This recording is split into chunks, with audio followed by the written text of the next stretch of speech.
What's going on, guys? Today's video is going to be my way too early mock draft for the 2019 NFL Draft. The order for this mock was determined by ESPN's current power rankings, so go yell at them if your team is on this list.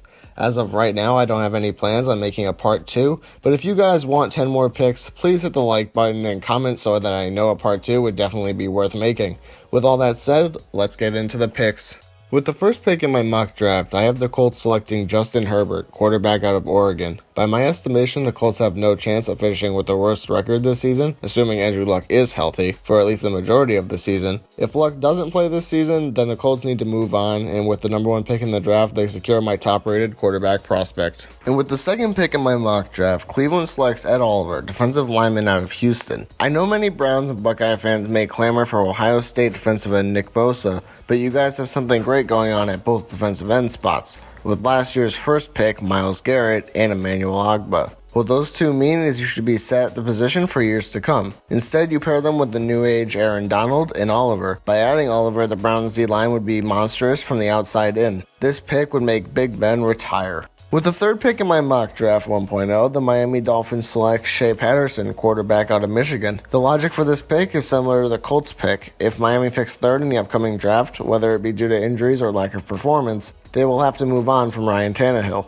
Patterson is projected first in many other mock drafts, and a lot of scouts think he's the best quarterback in this draft. He's mobile, accurate, and plays with an edge. People hear the name Johnny Manziel and go running, but Patterson projects as a high-end Johnny Hollywood without the Hollywood aspects. And now with the 4th overall pick in my mock draft, the Bengals select Nick Bosa, pass rusher out of Ohio State.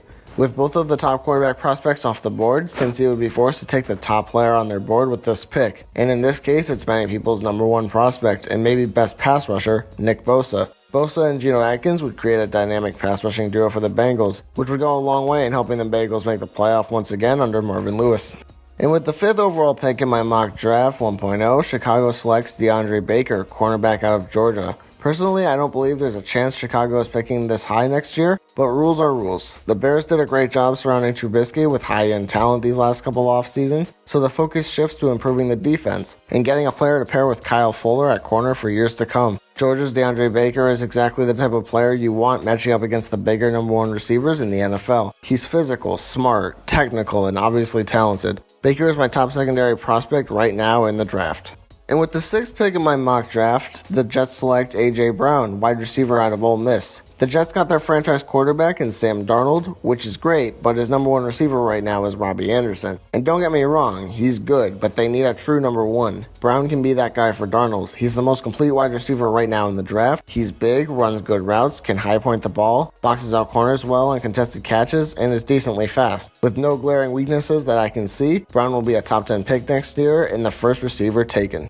And with the 7th pick in my mock draft 1.0, my New York Football Giants select Rashawn Gary, defensive end out of Michigan. With the selection of Saquon Barkley last year, the offense needs to continue trending upward in year 2 of Barkley's tenure. Since they're picking 7th in this mock, I can't project a QB to New York in good faith, so instead they will take the freakiest athlete in the draft in Michigan's Rashawn Gary. The second Michigan player in the top 10, Gary would help form a dynamic front 7 for New York going forward. Although the Giants took 2 defensive ends in last year's draft, Gary has too much upside to pass up, and we simply must improve this side of the ball going forward.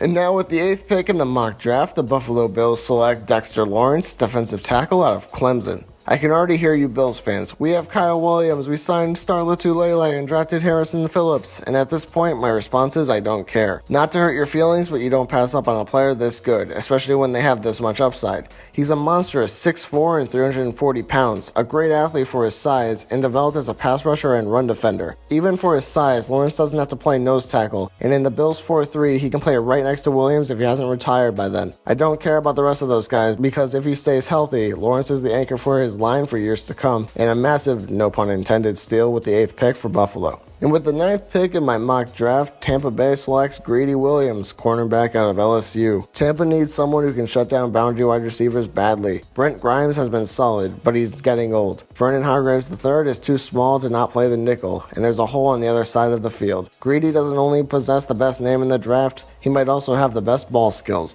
He's very athletic and may have more upside than DeAndre Baker. Tampa can go a number of directions with this pick, but this is the need they will probably address next offseason if it hasn't been fixed. With the 10th and final pick of this video, the Arizona Cardinals select Trey Adams, offensive tackle out of Washington. Adams was a potential top 10 pick last year before he tore his ACL, and will probably land somewhere in the top 10 this year, barring his injury changes the quality of his game. For the Cardinals, they could play Adams at left tackle and move DJ Humphries to right tackle, or plug Adams in at right tackle immediately, as he has the size and power to play that position, but the athleticism to play left tackle as well.